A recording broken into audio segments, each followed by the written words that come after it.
É a melhor pergunta que existe. Primeiro, eu sou uma mãe apaixonada. Eu sou apaixonada pela minha família e apaixonada pelo meu trabalho. Eu tenho 2 filhos, né? A Valentina, de 3 anos, e o Benjamin, de 3 meses. E casada. E hoje eu sou cirurgiã oncológica e trabalho com as mulheres. Eu trabalho com as dores das mulheres, né? Seja ela por tumores femininos, cânceres são aqueles cânceres de colo de útero, de vagina, de endométrio, câncer de mama. E tem aquelas dores não oncológicas que a gente fala que é endometriose. Então, o meu propósito de vida é cuidar de mulheres e tirar a dor dessas mulheres. Eu fui criada numa cidade muito pequenininha, numa cidade de 30 mil habitantes, e meu pai era ortopedista. E eu sempre tive essa raiz de amor pela medicina através do meu pai. Meu pai era aquele que largava a família muitas vezes e ia atender quem necessitava de urgência. Então eu acompanhava meu pai desde os meus 3 anos. Eu ia ajudar ele a fazer gesso, né? Eu ficava na sala de gesso. E aí tiveram muitas histórias legais nesse período de infância e adolescência dentro do hospital junto com meu pai. E foi surgindo. Eu, aos meus 17 anos, quando eu decidi fazer faculdade, eu não sei exatamente o motivo, mas eu sabia que eu queria trabalhar com mulheres e fazer câncer feminino. E logo em seguida eu tive uma tia muito querida que teve câncer de mama. E ao longo do tratamento ela veio falecer e a gente era muito grudada com ela. E eu falei, eu preciso fazer diferença na vida dessas mulheres, porque eu sei como sobrinha o tanto que ela sofreu nesse processo de diagnóstico, tanto que a família sofreu nesse processo de diagnóstico. Então, aí eu tive a maior certeza de que era isso que eu queria fazer. Fui fazer cursinho em São Paulo, depois fui para Campo Grande, fiz minha faculdade por 6 anos em Campo Grande. E de lá eu fiz cirurgia geral, são mais 2 anos de cirurgia geral. E fiz 1 ano depois, né, que eu ficava no hospital e fazia cirurgia de trauma. E eu queria mais aquilo pra mim. Como eu fazia trauma, eu não mexia só com mulheres, eu mexia com homens e mexia com mulheres. E teve um caso muito interessante que depois eu conto pra vocês dentro do hospital, que eu falei, realmente, eu quero trabalhar com câncer de ovário. E aí eu fui depois fazer cirurgia oncológica, que são 3 anos, em São Paulo, numa instituição que chama Secamargo. Terminado esses 3 anos, eu fui fazer um fellow na Itália, de oncoginecologia, só tratar de tumores femininos. Quando eu voltei pro Brasil, eu trabalhei numa equipe que eram de outros tumores. Eu falei, não é o meu perfil, não encaixa no meu propósito. E aí eu fui convidada para trabalhar no Hospital Albert Einstein com um grande chefe.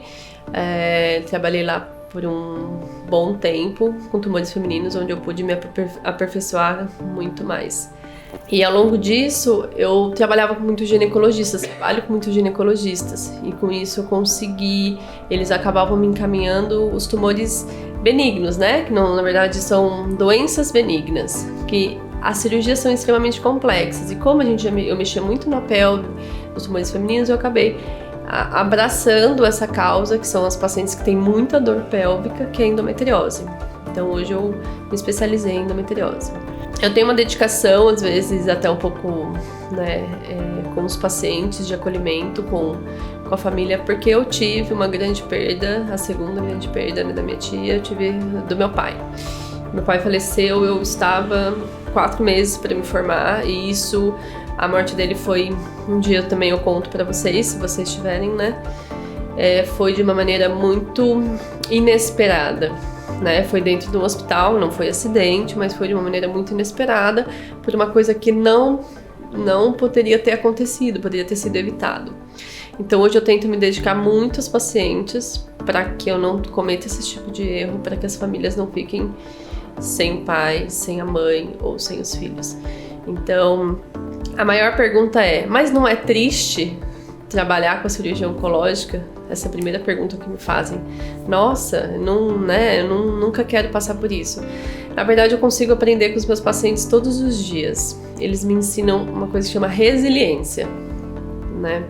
Resiliência é aquilo que eu acordava cansada, chegava dentro do hospital, uma paciente que estava no tratamento há 4, 5 anos, sem cabelo, emagrecendo, não conseguindo comer, me recebia com um sorriso. E eu simplesmente cansada de ter levantado. Então isso me fez aprender a ser muito resiliente. Então eu tenho toda a gratidão pelas minhas pacientes e pelas que vão vir, mas que eu possa exercer o meu propósito, que é de cuidar de mulheres, seja ela com câncer femininos ou endometriose. E agora eu tô com atendimento em Araçatuba, continuo com os meus atendimentos em São Paulo, mas mais reduzido. A minha transição de São Paulo para Araçatuba foi muito tranquila, na verdade foi até inesperada. Eu um dia vim para Araçatuba, tive uma reunião e me propuseram de vir. Aí eu falei, não sei se eu vou, se não vou, porque eu já estava bem instalada em São Paulo. Eu tenho bastante pacientes, a gente já estava desenvolvendo a cirurgia robótica, né, que não tem em todos os centros.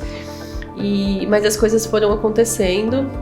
E quando meu filho nasceu, eu vim para Araçatuba passar uns dias e assim fui convidada pela minha irmã para a gente compor um instituto que é o Instituto Falcão. E o que é o Instituto Falcão, né? O Instituto Falcão começou com a minha irmã, que ela trata de saúde vascular, né? Então ela é cirurgiã vascular. Por curiosidade, eu tenho uma outra irmã que mora em São Paulo, que é dermatologista. Estamos tentando trazer ela para cá.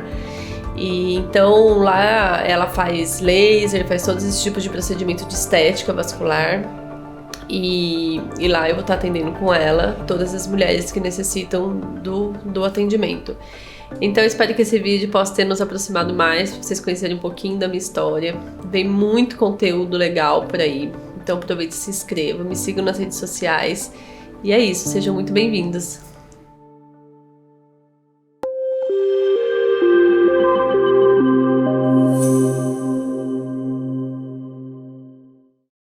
Tá bom? Eu quero dar um sorriso aí, né? Eu quero pra vocês. Pra vocês.